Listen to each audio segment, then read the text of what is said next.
तर ह्या आहेत घेवड्याच्या शेंगा आणि व्हिडिओमध्ये दाखवल्याप्रमाणे आपल्याला ज्या आहे त्या घेवड्याच्या शेंगाचे दोन्ही साईडचे धागे काढून मधून सोलून त्याचे दाणे चेक करून आपल्याला जसं व्हिडिओमध्ये दाखवलं आहे त्याप्रमाणे आपण ह्या शेंगा ज्या आहे मोडू शकता किंवा आपण ह्या चिरू सुद्धा शकतो।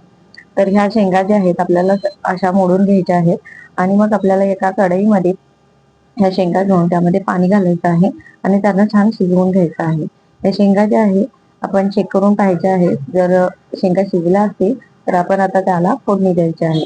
तर फोडणी देण्यासाठी एका कढईमध्ये तेल गरम केलं आहे। तर तेलामध्ये सर्वप्रथम बारीक चिरलेला कांदा जो आहे आपल्याला परतून घ्यायचा आहे। कांदा छान भाजल्यावरती त्यामध्ये टोमॅटो घालायचा आहे।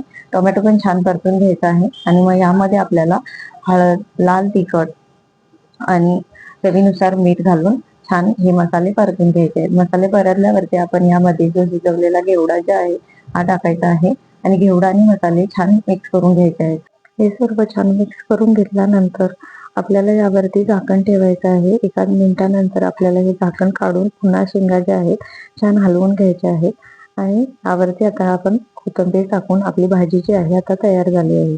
तर ही घेवड्याची रेसिपी आपल्याला कशी वाटली आपण कमेंट करून मला नक्की कळवा आणि अशाच नवनवीन व्हिडिओसाठी चॅनेलला सबस्क्राईब करा।